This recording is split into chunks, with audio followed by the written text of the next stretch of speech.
Buenos días chicos, pues siguiendo con el tema del sistema nervioso autónomo, vamos a hablar un poco acerca de las funciones pues de ambas divisiones, tanto la simpática como la parasimpática, aunque se van a dar cuenta que varias cosas de las que voy a mencionar ahorita ya las había mencionado anteriormente, ¿no? Vamos a empezar por esto. Nos dice que la división simpática del sistema nervioso autónomo activa al cuerpo para la lucha o huida. Recordemos que ya les había yo comentado que al sistema nervioso simpático también se le conoce como sistema de lucha o huida. ¿Por qué? Porque te prepara, prepara al cuerpo en una situación de estrés para dos cosas, o para enfrentarse a esa situación o para huir, ¿verdad? Recordemos que hay mucha gente que dice que ante una situación, ante un pleito, por ejemplo, hay dos tipos de personas, la que lucha, la que pelea y la que corre. Dice que en su mayor parte por medio de la liberación de adrenalina y noradrenalina. Recordemos que la adrenalina y noradrenalina se van a producir en una parte del cuerpo que es la médula suprarrenal. La médula suprarrenal es parte de una glándula que se encuentra encima de los riñones y la cual va a producir dos hormonas que juntas se llaman hormonas simpático-miméticas, que son la adrenalina y noradrenalina. Por el contrario, la división parasimpática del sistema nervioso autónomo produce efectos antagonistas, o sea, antagonistas quiere decir todo lo contrario de los efectos del simpático.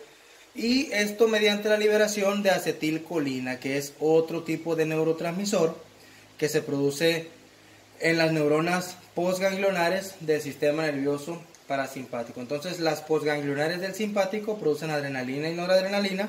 Las postganglionares del parasimpático producen acetilcolina.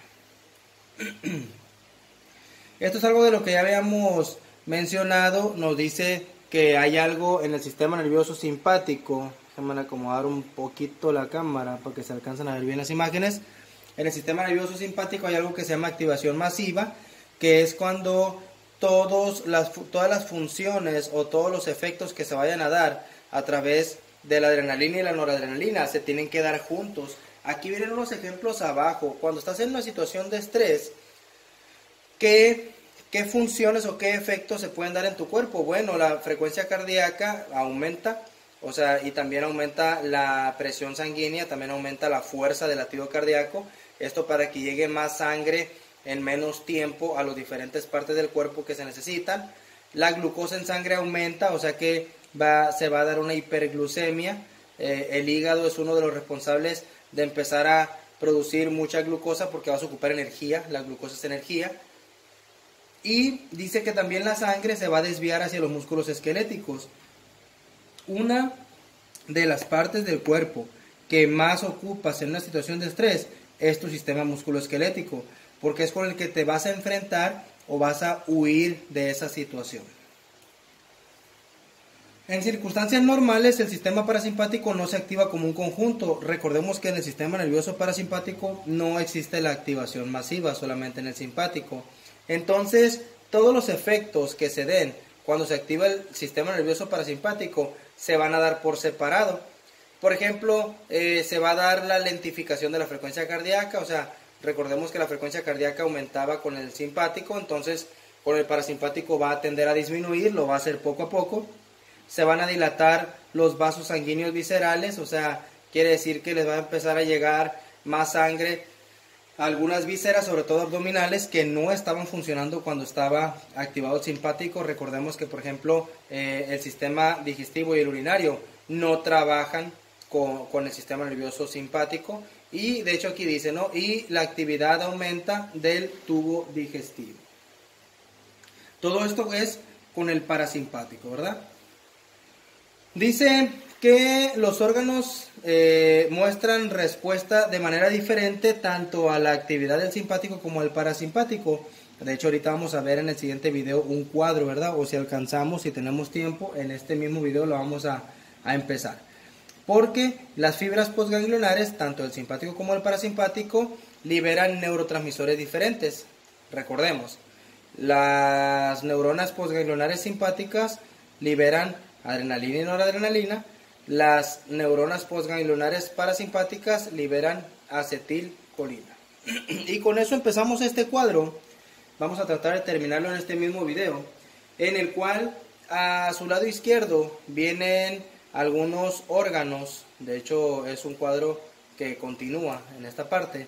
Vienen algunos órganos y aquí vienen las funciones que tiene el simpático en ellos y las funciones que va a tener el parasimpático en esos órganos. Por ejemplo, en el ojo, en el músculo radial o iris, el simpático va a dilatar la pupila, esto para que entre más luz y puedas ver mejor cuando estás en una situación de estrés, y el parasimpático hace lo contrario, va a contraer la pupila.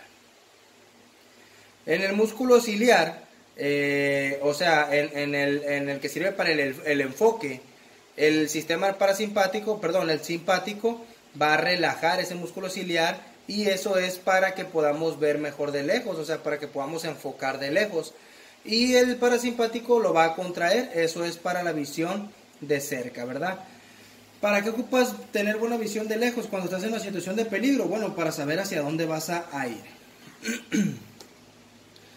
Fíjense bien, aquí hay una acción en la cual hay un poco de controversia, porque se supone que cuando estás en una situación de estrés o de peligro, tiendes a secretar más lágrimas, hay más secreción lagrimal, pero aquí viene que el sistema simpático no tiene función en las glándulas lagrimales, y el parasimpático sí, de hecho dice que estimula la secreción de lágrimas. Es un tema un poco ahí controvertido, pero así viene estipulado en los libros, ¿verdad? Y si lo buscan en internet también. Cuando estás en una situación de peligro, el simpático en las glándulas sudoríparas estimula la secreción. Ahí sí estamos de acuerdo, porque cuando estás en una situación de estrés o de peligro, tiendes más a sudar, ¿verdad? Y cuando estás en una situación relajante, pues el parasimpático no tiene función alguna en las glándulas sudoríparas. En cuanto a la saliva, el simpático hace la saliva más espesa. De hecho, algunas personas lo pueden constatar, de que cuando estás en una situación de peligro, de riesgo o de estrés, la saliva es más pegajosa, es más espesa. Y cuando actúa el parasimpático, la saliva aumenta, ¿no? La secreción de saliva aumenta, la saliva se hace más delgadita, más acuosa. Y eso es porque probablemente cuando estás en una situación ya relajado, vas a poder comer, ¿verdad? Y esta secreción aumentada de saliva y que la saliva sea más acuosa es mejor para la digestión. El estómago y el intestino no tienen función con el simpático. Recordemos, el sistema digestivo no trabaja con el simpático, y con el parasimpático sí.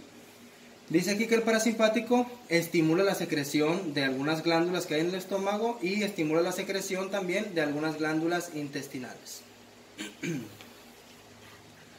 Cuando actúa el simpático en la médula suprarrenal, va a haber estimulación para la secreción de hormonas, y es obvio, ¿verdad? Porque acuérdense que la médula espinal es la que produce adrenalina y noradrenalina. Entonces el parasimpático no tiene función dentro de la médula suprarrenal.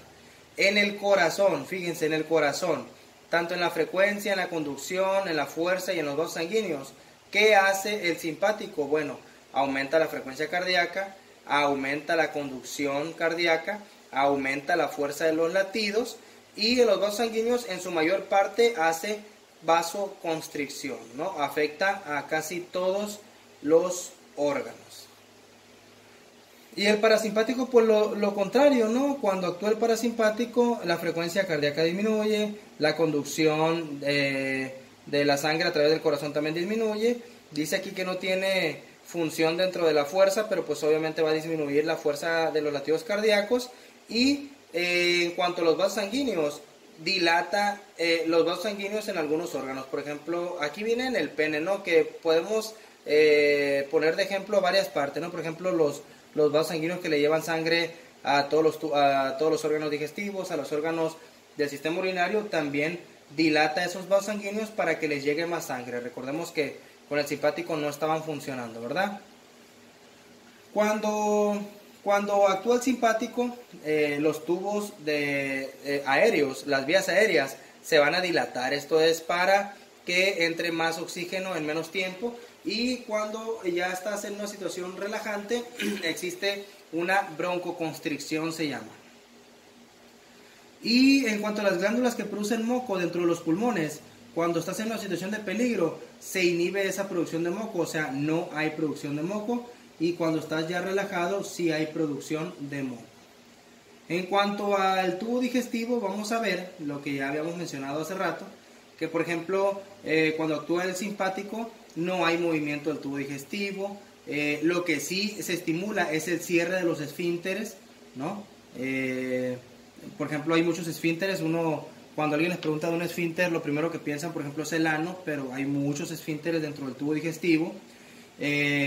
También dice que cuando actúa el simpático, en el hígado se empieza a estimular la hidrólisis del glucógeno. ¿Qué quiere decir esto? Que cuando el glucógeno se parte, existe hidrólisis del glucógeno, se va a convertir en glucosa.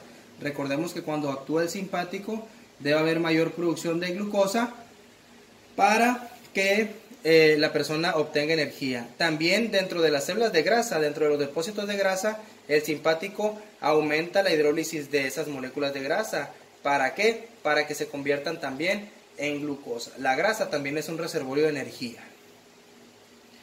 ¿Qué más? Bueno, cuando actúa el parasimpático, el movimiento del tracto gastrointestinal es estimulado, o sea, aumenta. Y los esfínteres ya se van a poder abrir. Esto es para que si la persona tenía ganas de hacer del baño, pues ya pueda hacerlo sin problema. Cuando actúa el simpático en el páncreas, hay inhibición de las secreciones exócrinas. Las secreciones exócrinas son los jugos pancreáticos que van a servir para que se lleve a cabo la digestión. Y como no funciona el tubo digestivo en el simpático, entonces va a haber inhibición, o sea, no va a haber secreción de esos jugos pancreáticos. Y con el parasimpático sí lo hay.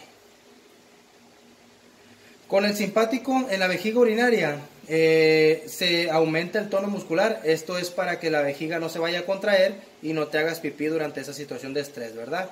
Y con el parasimpático se da la contracción de la vejiga. Eso quiere decir que te va a ayudar a que puedas miccionar, ¿no? A que puedas orinar. Y así con algunos otros órganos. Entonces mencionamos uno de los más importantes. Fíjense cómo estas son las funciones que tiene el simpático en estos órganos y estas son las funciones del parasimpático. Donde hay una rayita quiere decir que no hay función, ¿no? Entonces hasta aquí le vamos a dejar. Muchas gracias.